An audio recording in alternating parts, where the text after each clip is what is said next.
Bonjour à toutes et à tous. Merci d'être présents pour cette table ronde dédiée à la sûreté, et aux logiciels dans les systèmes critiques. C'est un sujet qui est au cœur de Kaizen Solutions, de la stratégie de Kaizen Solutions depuis sa création et je tiens aussi, d'ores et déjà à remercier, Frédéric, Michael et Paul pour leurs interventions et qui ont accepté de partager, leur expertise sur ce sujet-là des systèmes critiques et les logiciels dedans et leur vision et qui sont là avec nous ce soir pour partager tout ça. On va commencer avec vous, Paul. Avec plaisir. Vous êtes aujourd'hui directeur technique chez Axtris, que vous avez, cofondé en 2022. Pour commencer, pouvez-nous vous présenter les applications que vous proposez spécifiquement pour les systèmes critiques? Bien sûr. Donc je suis directeur technique de la société Astris. Astris, on développe un logiciel de maintenance conditionnelle ou maintenance, prédictive par abus de langage, à destination des machines tournantes et principalement, des machines tournantes critiques. Alors on va, travailler avec des secteurs comme le secteur éolien principalement, le secteur hydraulique, mais aussi l'industrie. Donc on va plutôt s'adresser, à des machines critiques, que, travailler sur du logiciel critique. Donc on va pas avoir les mêmes contraintes et on y reviendra, plus tard. En quelques mots, ce qu'on fait, c'est qu'on récupère de la donnée de capteurs, principalement des capteurs vibratoires et on fait de l'analyse spectrale dessus afin de tirer des indicateurs et ces indicateurs-là, on va les utiliser pour arriver à observer des trajectoires et utiliser de l'intelligence artificielle pour arriver à détecter des défauts, jusqu'à 10-18 mois avant la panne à peu près sur certains équipements. Donc notre, logiciel, il s'applique sur des systèmes critiques. On vise des systèmes critiques parce qu'il faut avoir un intérêt de les instrumenter. On va entendre par logiciel critique et par, système critique pardon, de notre côté, tout équipement qui pourrait représenter, une panne importante. C'est-à-dire qu'il va représenter un coût important soit par la panne, soit parce qu'il va y avoir des problèmes humains derrière, des accidents environnementaux ou humains. Soit parce qu'il y a des équipes ou des systèmes qui dépendent de ces équipements et qui du coup vont avoir, des conséquences, à travers les pannes que ces systèmes vont présenter. Merci Paul. Et si on allait faire un petit tour du côté de l'hydraulique avec vous, Frédéric. Donc vous êtes responsable contrôle commande et sûreté au sein d'EDF Hydro. Pour nos auditeurs, pourriez-vous préciser, ce que recouvre exactement la notion de sûreté hydraulique et en quoi le logiciel peut y contribuer? Alors la sûreté hydraulique chez nous, c'est globalement tout ce qui permet de protéger les tiers et les biens accessoirement qui, sont autour de nos ouvrages, à l'amont, à l'aval. On la catégorise souvent en 3 risques pour expliquer un peu plus. On a le risque de rupture d'ouvrage, bon ça parle vite aux gens, le barrage qui pète, hein, c'est assez visible. C'est très peu probable, mais c'est très violent. Et après on a 2 autres risques où là, justement, on va s'intéresser au logiciel. Le risque de crue, c'est-à-dire le passage de très forts débits, qui sont amenés par le cours naturel de l'eau et qu'il ne faut pas qu'on dégrade plus que la nature elle-même la dégrade.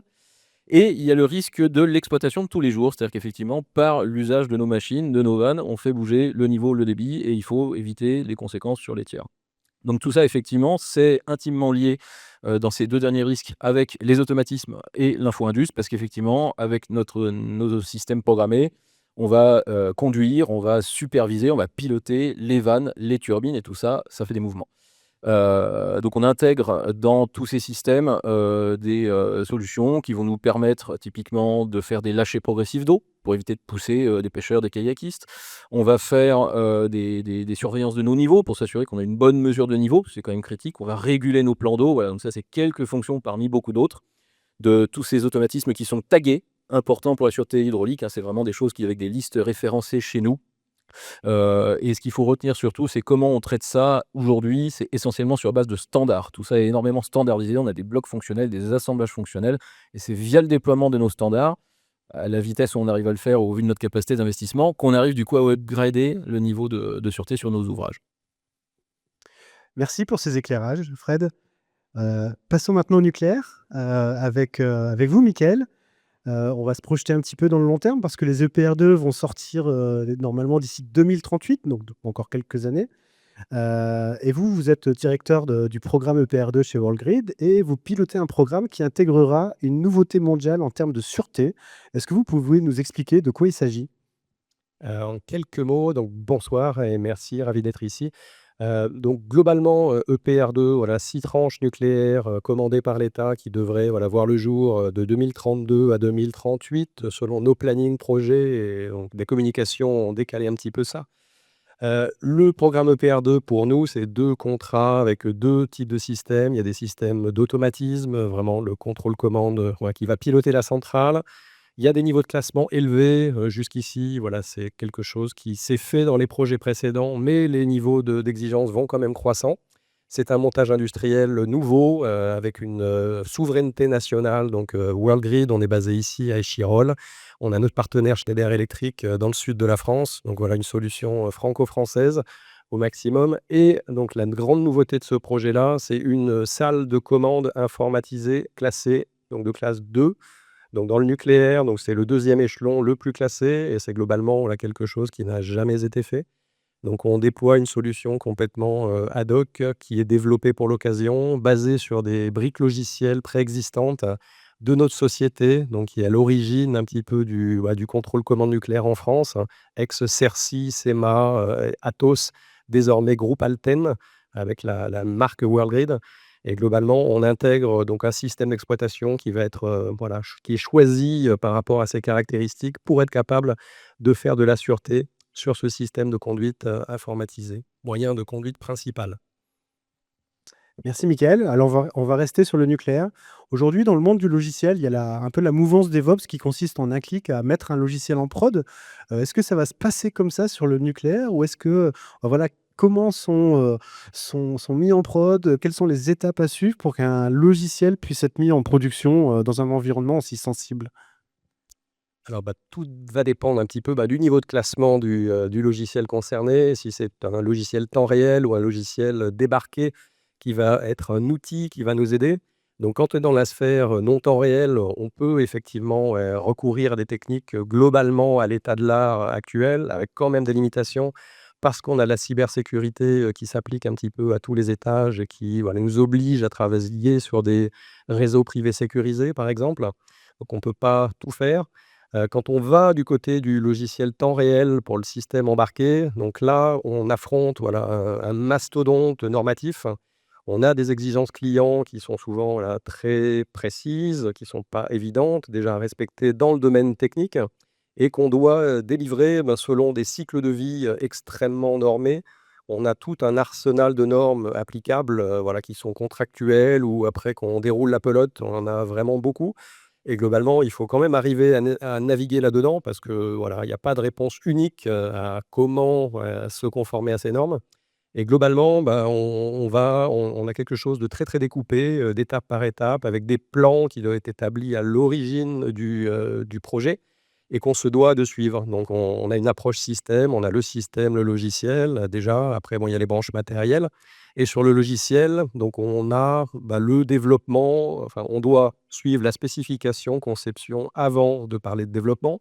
On peut prototyper ou maqueter avant ça, mais globalement, une fois qu'on va rentrer dans un cycle, qui va produire le logiciel qui sera installé sur tranche, là, donc il y a plus de négociation possible et on est vraiment sur des cycles, voilà, très, très, très rigoureux. Les développeurs, chez nous, en général, ils sont autorisés à faire les tests unitaires. Par contre, après, dès qu'on passe en intégration, en validation, ça passe dans d'autres équipes. Donc des fois, en classe 2, on a le droit de le faire. Il n'y a pas d'indépendance hiérarchique qui est requise formellement, mais on peut avoir tendance à le faire. Donc par exemple, l'unité de validation, elle m'est rattachée directement et non pas, au projet lui-même. Et ultimement, donc enfin, en parallèle de ça, donc on a un processus de qualification, qui va nous contraindre sur les technologies qu'on utilise, mais aussi sur la façon dont on va les mettre en œuvre. Et derrière ça, donc on a, des autorités de sûreté qui nous surveillent, enfin une autorité en France, avec, voilà, ASN et IRSN qui ont fusionné en une seule entité, ASNR. Et globalement, donc on a une foultitude de documents, à fournir déjà à notre client et qui lui-même assure le relais auprès de l'autorité de sûreté. Et ça démarre, dès le début. Voilà, on ne peut pas rattraper, des choses qu'on aurait mal fait. Donc on doit travailler bien du premier coup. Voilà, la grosse contrainte. Merci Mickaël.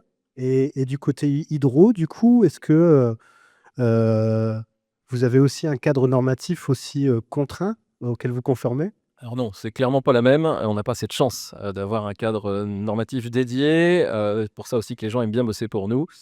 Non, alors pour autant, on peut pas faire ce qu'on veut. On va dire que plutôt qu'être directement dans un cadre normatif, on est beaucoup surveillé. Au niveau local par les DREAL, hein, donc les directions régionales de, l'environnement, de l'aménagement et du logement. Nous, c'est pour le côté enviro.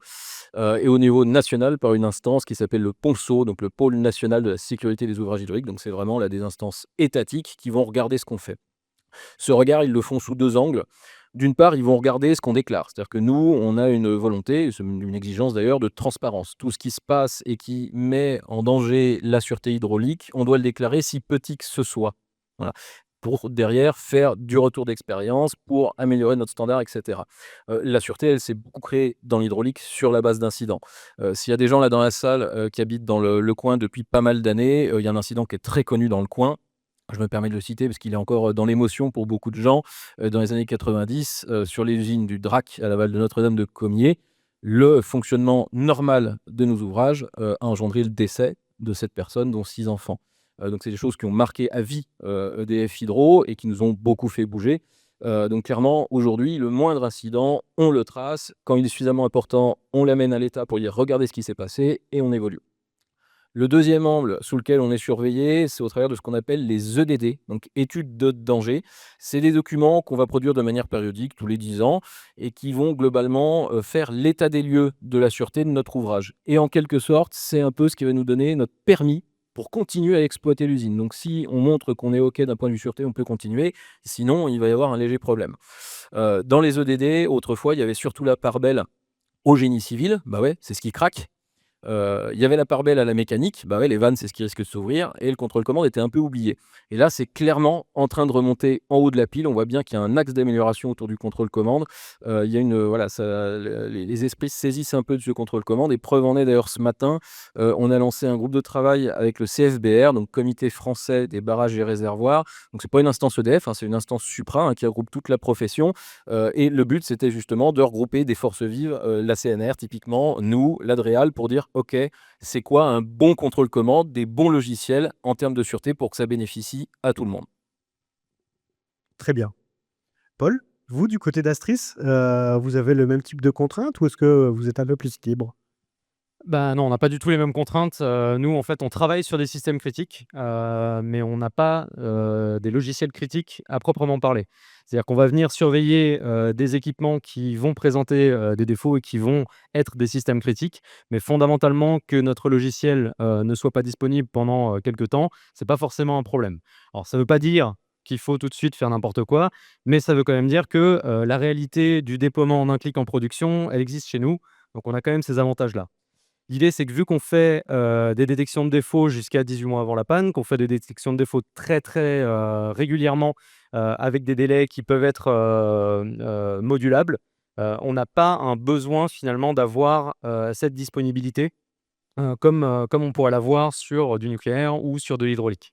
Donc heureusement, il y a, des bonnes pratiques qui sont mises en place. Le fait d'avoir, pour moi, travaillé dans des systèmes critiques par le passé, ça m'a permis aussi de mettre en place, tout un paquet de procédures en interne, de manière justement à, se rapprocher, non pas forcément d'une certification pour faire de la sûreté, ce ne serait pas pertinent dans notre cas, mais en tout cas des bonnes pratiques qui peuvent être, justement mises en place sur des systèmes critiques.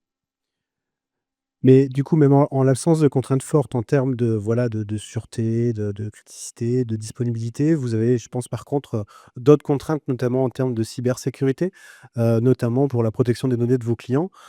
Comment est-ce que vous abordez votre question de côté Astris? Alors justement, ça par contre, ça va être quelque chose de très important pour nous. On n'a pas d'obligation légale aujourd'hui, par rapport à la cybersécurité. Par contre, on sait que c'est un enjeu pour nos clients dans la mesure où on a des clients qui travaillent sur des systèmes critiques. On va pas pouvoir s'adresser à la totalité des équipements et typiquement, on sait que le nucléaire, le moindre fait que, on sache que la, centrale nucléaire est en train de tourner est un problème, est une donnée critique. Donc ça veut dire que, même cette donnée-là, on ne peut pas la faire transiter. Du reste, pour des éoliennes, par exemple, on va pouvoir faire transiter de la donnée vibratoire. Fondamentalement, elle n'a pas une criticité majeure à ce niveau-là. Alors nous, comme je le disais, la cybersécurité, c'est un sujet qu'on prend, à cœur. non pas par obligation, mais tout simplement parce qu'en fait, c'est montrer la patte blanche aussi, en travaillant avec, des domaines d'activité qui justement sont, au niveau de la sûreté. Donc pour ça, nous, ce qu'on a fait, c'est qu'on a mis en place une roadmap de sécurité numérique. On l'a fait avec un expert, en cybersécurité qui est un ancien représentant de l'ANSSI, où finalement, en fait, on va retrouver des éléments qui se rapprochent de la sûreté. On va retrouver le durcissement, des différents devices qu'on va pouvoir utiliser. On va retrouver l'authentification. On va retrouver justement, de la protection, d'une manière générale, et on a vraiment des ponts qui se créent entre la sûreté et la cybersécurité. Heu, Précisément par rapport à la donnée, nous aujourd'hui, donc on développe un logiciel, cloud, c'est-à-dire qu'on va stocker, nos données sur des data centers. Pour ça, évidemment, il va falloir montrer encore une fois patte blanche pour dire que, effectivement, on ne va pas stocker la donnée n'importe où, et donc on a choisi de le faire sur un cloud souverain, sur OVH, et on va créer une isolation des données entre les clients. Donc ça va être une isolation des données, avec des bases de données différentes. Ça va être une isolation des données au niveau, du stockage, donc des conteneurs différents pour chacun des clients, et on va pouvoir garantir justement que, les données des clients, ne sont pas, ne bavent pas, on va dire, les unes sur les autres, et qu'on a vraiment une isolation à ce niveau-là. On vise pas forcément une, certification en cybersécurité, mais par contre, on sait qu'on a des clients qui potentiellement peuvent nous demander, de faire une certification ISO 27001 ou quelque chose comme ça, et donc ce qu'on fait à travers notre roadmap de sécurité numérique, c'est justement de tendre vers ces standards-là, même si on ne cherche pas forcément une certification. Et vous, Frédéric, quels sont pour EDF Hydro les enjeux spécifiques à la cybersécurité? Alors, déjà, il faut voir que la cyber et la sûreté, à la base, c'est pas forcément 2 choses qui font, bon ménage, et c'est ça qui est intéressant à développer, justement. Pourquoi, par contre, je dis que la cyber et la sûreté, ça fait pas forcément bon ménage? C'est que là, justement, je peux témoigner d'une expérience. On a cherché, quand on a, voulu développer un peu plus les solutions de cyber dans nos référentiels, à s'attaquer en premier aux barrages. Pourquoi les barrages? Parce que c'est une cible de premier ordre. EDF est une cible, EDF Hydro est une cible au sein d'EDF des attaquants. Les barrages particulièrement, parce que ça peut vite faire du bruit. Un exemple, qui est connu maintenant, même s'il a fait beaucoup marrer à l'époque, juste avant les JO, enfin un peu avant les JO, conflit Ukraine-Russie naissant, il y a eu, donc c'était en mars 2024 de mémoire, une revendication d'une attaque d'une centrale hydroélectrique en France, la centrale hydroélectrique de Courlon, dans le département de l'Yonne. Preuve à l'appui par le groupe Sandworm, hein, le groupe russe qui avait revendiqué cette attaque, avec des images de drones qui montraient qu'ils faisaient bouger des vannes et tout et tout. Bon, en fait, dans les faits, ils avaient attaqué le moulin de Courlandon, dans le département de la Marne, qui produit un peu d'électricité, hein, pour autant, mais avec des enjeux de sûreté qui sont tout autres.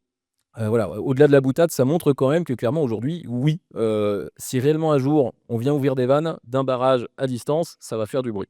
Donc clairement, on voulait sécuriser nos barrages. On a conçu une solution qui faisait papa-maman, hein. C'était, double serveur redondé, 53 000 fonctions dedans, déjà du bastion, du filtrage, de tout ce que tu veux. On a mis ça dans les mains des gens après qui vont déployer et maintenir ça dans la vraie vie sur le terrain, et on s'est pris une claque. Mais une claque qui était méritée. Parce qu'effectivement, quand on veut faire de la sûreté, il faut aussi faire des choses qui soient simples, qui soient faciles à maintenir, faciles à paramétrer. Et du coup, on a revu notre copie. On n'a pas abandonné l'idée de faire de la cyber dans les barrages. Bien évidemment, on a fait quelque chose de plus simple dans un premier temps, et ça nous permet d'avancer. Il y a tout un gap culturel à franchir là-dessus, et tout un gap aussi de formation de nos mainteneurs, de nos déployeurs, qu'il faut accompagner sur ce sujet de la cyber.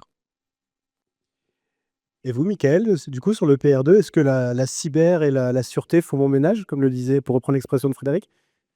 Il va falloir qu'elle le fasse, dans une certaine mesure. Parce que c'est vrai qu'on est dans des dimensions qui sont assez, voilà, antagonistes, à pas mal d'égards. Globalement, ce qu'on nous dit, qu'on voit aussi, dans les exigences applicables au contrat, c'est que un des grands défis de PR2, donc hormis ce que je disais tout à l'heure, donc nouvelle, voilà, chaîne industrielle et des défis sur la sûreté, mais il y a la couche cybersécurité qui vient se rajouter. EPR, l'a considéré dans une certaine mesure, mais globalement, voilà, nous, on n'a pas le référentiel, on n'était pas fournisseur, mais globalement, on dit que EPR2, il y a vraiment un saut. On le voit effectivement dans les exigences, donc c'est quelque chose qu'on doit déployer. On est impliqué donc avec, les différents acteurs. Donc nous, on est fournisseur, hein, donc notre donneur d'ordre est EDF, ou voilà, une coentreprise, d'EDF et de Framatome, et globalement qui s'appelle Advance, et globalement, voilà, on est tous les acteurs ensemble à essayer, de trouver des solutions. On a, voilà, il y a une entité qu'on n'a pas encore rencontrée, en tout cas nous, en tant que fournisseur, qui est globalement le chef de file du sujet cybersécurité, qui est le haut fonctionnaire défense et sécurité, le HFDS. Donc c'est quelque chose voilà, qui reste encore un peu mystérieux pour nous. Par contre, ce qu'on voit déjà, c'est les entités ministérielles qui sont actives. Donc on a déjà eu au moins une réunion sur chacun des projets avec donc une entité qui s'appelle la DEND et puis donc avec l'ANSSI, bien évidemment.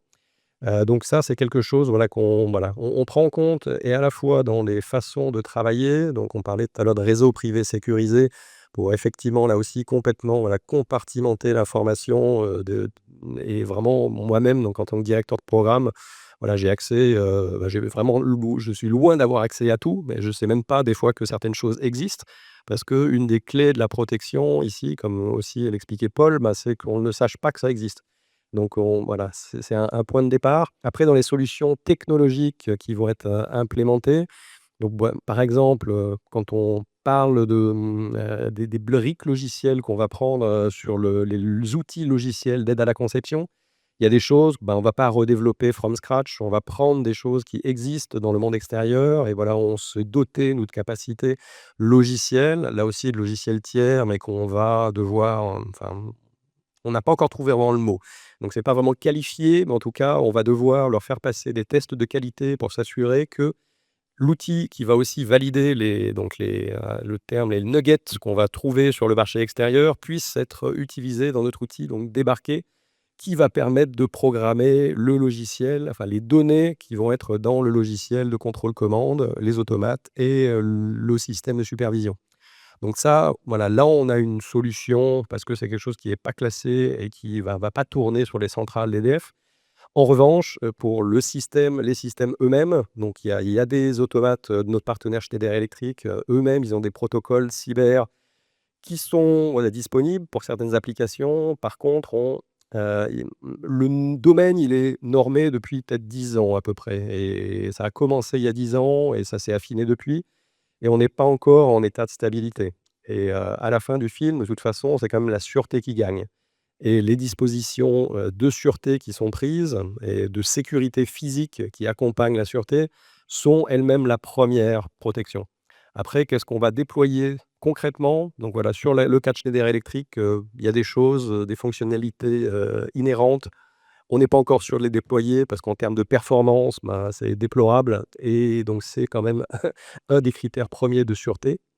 Les fonctions de sûreté, il faut qu'elles s'accomplissent dans un temps donné. Et voilà, si on rajoute du chiffrement, d'authentification et des choses comme ça, ça risque de ne pas bien se passer. Et on a désormais des normes qui sont là pour nous guider, justement, pour arbitrer entre sûreté et sécurité. Donc on verra après sur notre première mondiale précisément quelle solution on met en œuvre. Dans ce domaine-là, c'est pas encore décidé pour le moment. Je me permets un petit écart dans le déroulé. Je suis curieux de savoir du coup, est-ce que vous faites cette qualification en interne ou est-ce que vous l'externalisez? Et comment est-ce que vous gérez, les montées de version? Est-ce que vous requalifiez complètement, des briques logicielles, pour lesquelles on aurait des versions supplémentaires? La qualification logicielle après dans les domaines vraiment liés à la sûreté, ouais, c'est quelque chose, c'est notre domaine propre qu'on assure à 100%, qui est globalement, en premier lieu, c'est un respect du cycle de vie et l'utilisation des bonnes briques logicielles. Pour les montées de version, globalement, on va devoir à un moment donné figer toutes ces versions et les faire vivre sur des branches parallèles. Pour l'instant, on n'est pas voilà, on a prévu des choses, on travaille sur des versions, on sait que dans le déroulé du projet, elles vont devoir évoluer et on va acheter voilà, des branches mortes, des branches figées, là, les frozen branches qu'on va après devoir maintenir, ou le fournisseur ou nous-mêmes. Mais globalement, donc de temps en temps, on s'appuie aussi sur d'autres experts parce que voilà, notre entité, on n'est pas encore les champions du monde de la sûreté parce que c'est quelque chose voilà, de nouveau et quand on a été fournisseur du palier N4. Donc ça, c'était voilà, une des grandes réussites industrielles de la France avant l'EPR et le partenariat franco-allemand. Mais N4, c'était conception fin des années 80 et globalement, voilà, les contraintes étaient assez différentes. Donc là, la sûreté, voilà, en toute humilité, on est encore en apprentissage, mais on essaie de se doter au maximum de compétences internes pour le faire. Donc on a une collègue d'ailleurs là qui dans l'assistance, qui fait partie de la petite équipe de qualification. Et du coup, ça peut vous arriver de faire du patch de sécurité, par exemple sur des failles de sécurité qui auraient été découvertes sur des versions que vous auriez figées, par exemple? Ça, il va falloir voir comment on s'y prend. Pour l'instant, c'est pas très, très clair. À part- et la mise en service, c'est pour 2038, donc on a encore le temps de... C'est vrai que oui, on est sur des cycles de vie qui sont beaucoup plus longs. Mais du coup, c'était intéressant. Merci beaucoup. À quoi, merci. Ok, merci. Et on va essayer de refaire un petit peu un lien avec la précédente table ronde, en fait, avec les technologies émergentes l'IA. Paul, avec Astris, vous êtes en plein dedans. Euh, Qu'est-ce que quels sont les impacts de l'IA que vous envisagez, vous, côté système critique? Alors, je peux parler déjà de nous, ce qu'on a comme usage en interne de l'IA. Il va falloir distinguer plusieurs choses dans l'IA et notamment, on parle beaucoup d'IA générative en ce moment et donc c'est quelque chose qu'il va falloir, distinguer de l'IA, un peu plus classique. Nous, on va plutôt utiliser, de l'IA, comme on pouvait le faire il y a déjà, 5 ou 10 ans, voire plus que ça, et donc on va pas avoir, les mêmes problématiques. Moi, finalement, ce que j'anticipe comme évolution avec l'IA, ça va être principalement, comment est-ce qu'on gère, le fait que du code qui a été, créé par des logiciels, d'intelligence artificielle générative peut être qualifié correctement. Aujourd'hui, on va avoir un usage en interne, par exemple pour, écrire des tests, pour, aider dans la rédaction, mais on a quand même des enjeux qui sont, complexes dans la qualification finalement de tout ce qui va être fait, par de l'IA. Donc aujourd'hui, je pense que, l'IA, va rentrer dans les systèmes critiques. Elle est déjà présente sous certaines formes, à travers notamment de la détection de défauts, des anomalies, mais il y a un enjeu particulier, justement à voir comment est-ce qu'on va pouvoir intégrer, du code typiquement qui aurait été généré par des intelligences artificielles génératives, et comment est-ce qu'on va pouvoir qualifier, le code qui a été généré. Et Frédéric, au-delà de l'intégration de l'IA dans les systèmes eux-mêmes, l'IA bouleverse aussi les pratiques d'ingénierie. Est-ce que vous avez déjà pu mettre en œuvre des exemples concrets dans vos activités à EDF Hydro? Ouais, alors je vais revenir sur l'intégration dans le système industriel parce que c'est intéressant quand même. Bon pareil, hein, même chose que dans, que même, comment dirais-je? Relatif qu'avec le nucléaire tout à l'heure, ils ont 50 centrales dans le nucléaire, on en a 600 donc on ne peut pas déployer aussi vite. Aujourd'hui, effectivement, si on devait déployer massivement l'IA dans l'hydro, on aurait 2 freins majeurs. On a un frein qui est technique avant toute chose. Vu qu'on a beaucoup d'automates, on a beaucoup d'automates qui sont encore anciens et je défie le premier d'entre vous d'aller me trouver une IA qui tourne sur un SMC 600 qui a 40 ans d'âge, qui vienne frapper à ma porte, je le paye, hein, clairement. Le deuxième verrou, il est culturel. Et c'est intéressant parce que justement, encore pour revenir sur ce GT du CFBR qu'on faisait ce matin, il y avait quelqu'un de l'Adréal qui était avec nous et on lui présentait une innovation où on a mis en place de l'IA dans le process. Lié pas complètement encore à de la sûreté, mais qui pourrait. C'est une caméra qui va, pointer sur un plan d'eau et qui va lire le niveau d'eau avec une IA qui va en fait, générer, un niveau. Mais en plus de lire le niveau, il amène des fonctions annexes. Il va dire: «Tiens, j'ai détecté un tronc d'arbre qui va venir te bloquer ta vanne. Tiens, j'ai détecté un kayakiste qui va s'amuser à faire le grand plongeon. Donc, oh là, alarme» et cetera. Bon, bah, la réaction de l'Adréal en face, c'est: ouh là là, mais vous voulez vraiment faire ça? La sûreté, tout ça, compliqué quoi». Voilà. Donc clairement, on voit qu'aujourd'hui, il y a tout un gap culturel à franchir aussi. L'IA, ça fait peur quand on parle, encore une fois, de la sûreté derrière, quoi. Bon. Effectivement, pour autant, on avance sur le champ de l'IA, mais plutôt pour les usages d'ingénierie. Donc il y a tous les usages, effectivement, tu les mentionnais, hein, détection de défauts, et cetera. Donc ça, clairement, on va y aller. Moi, je vois aussi, l'IA, pour le data mining sur tous les incidents qu'on collecte, qu'on remonte. La masse, elle est énorme et justement pour nous permettre de faire du REX encore plus rapidement, s'aider d'une IA, clairement, là, il y a vraiment matière à gagner. Et le troisième plan, il est sur le process potentiellement de requalif. Clairement, sur un automate ou un PC Indus qui va faire de la sûreté, il y a une étape clé qui est la requalification en plateforme et sur site. L'IA, est-ce qu'elle peut pas nous aider à générer des scénarios de test qui sont potentiellement intelligents, à aider le déployeur à préparer son intervention? Là, il y a tout un champ des possibles. Honnêtement, on ne fait que l'ouvrir, mais je crois dur comme fer qu'il faut saisir le train. Ça a été dit à la table ronde d'avant. De toute façon, si on ne le saisit pas, on est foutu, quoi, hein. Il y a clairement une évangélisation à faire. Ok, j'ai fait le tour de mes questions. Est-ce que par hasard, il y a quelqu'un qui a une question dans la salle? Alors, on a deux questions. Je veux bien si jamais, Mathieu.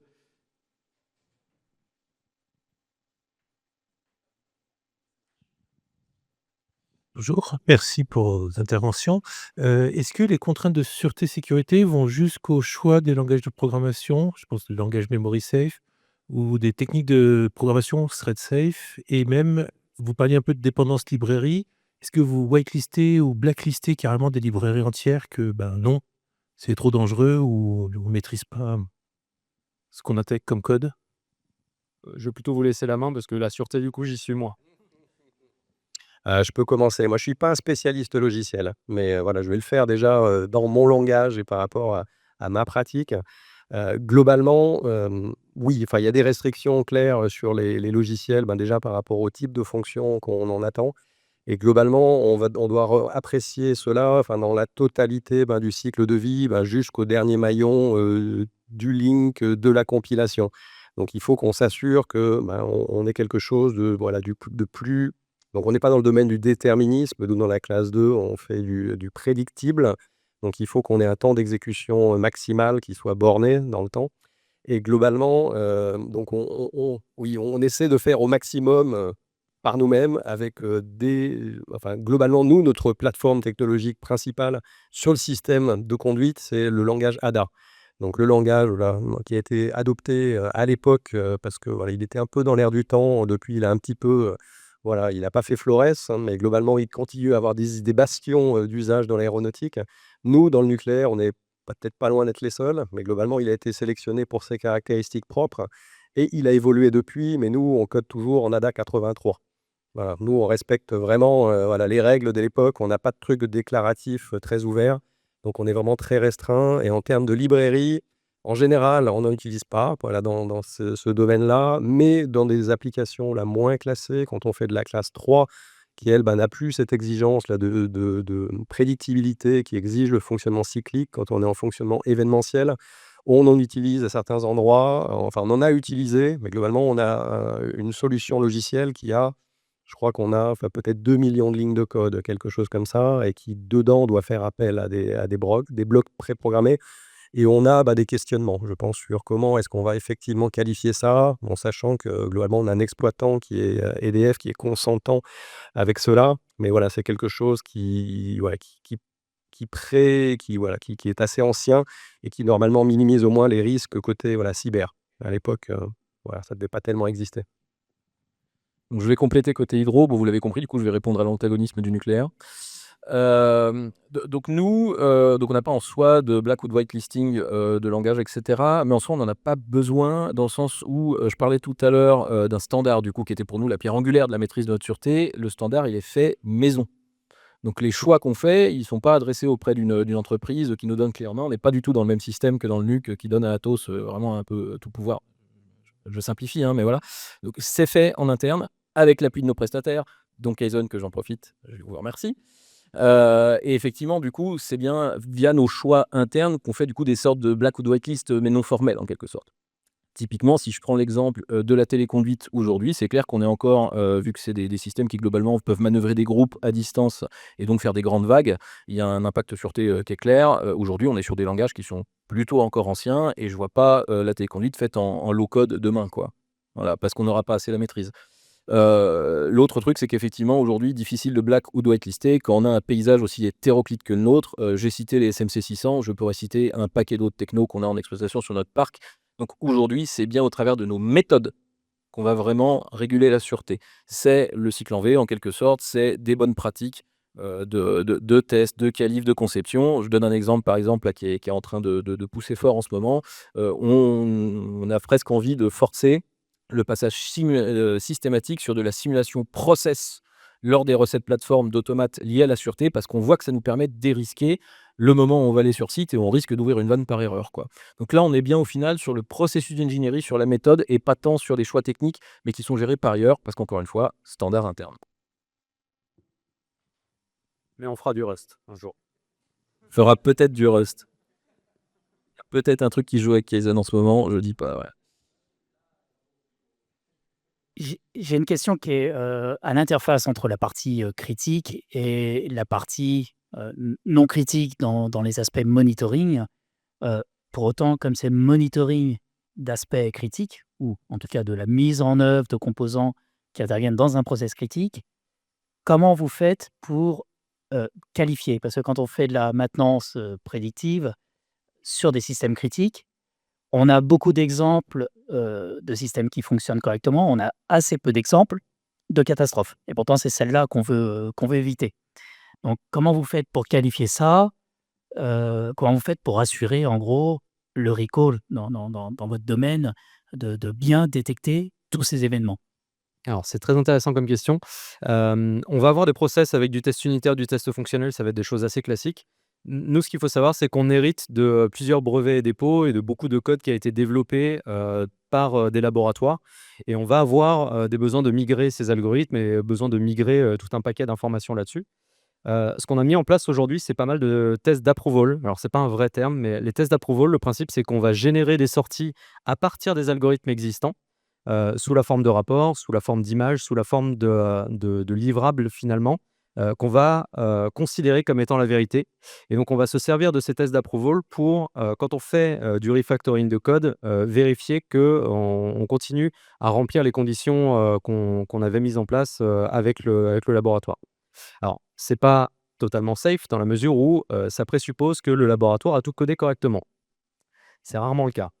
Donc, comment est-ce qu'on va faire derrière? Eh ben, en fait, on va repasser derrière avec des experts en interne, des experts en mécanique, des experts en vibratoire, des experts en analyse spectrale, qui vont justement requalifier les différents algorithmes, qui vont requalifier les résultats et leur interprétabilité, de manière à ce que chaque couche finalement qu'on va venir utiliser dans le processus de détection de défauts soit validée par un expert, par des cas d'usage réels. Notamment, un des cas qu'on va avoir, c'est que le labo a beaucoup travaillé sur des signaux simulés ou des signaux sur banc. Et en fait, on se rend compte que, dans la vraie vie, ça ne se passe pas comme sur un banc, particulièrement sur de l'éolien. On a beaucoup de variabilité, que ce soit la vitesse du vent, les conditions d'une manière générale, un pigeon qui vient taper une palle, cas réel. Du coup, ce qu'on a fait, c'est qu'en fait, à partir des données qu'on a pu récupérer de la part de nos clients et avec leur accord, on a mis en place tout un ensemble de cas d'usage standards avec des défauts qu'on a pu détecter, qu'on a pu constater sur place, de manière à avoir en fait ces cas d'usage comme un test finalement end-to-end de validation dans la détection des défauts à ce niveau-là. Je ne sais pas si ça répond à la question en entier. Est-ce qu'on a une autre question?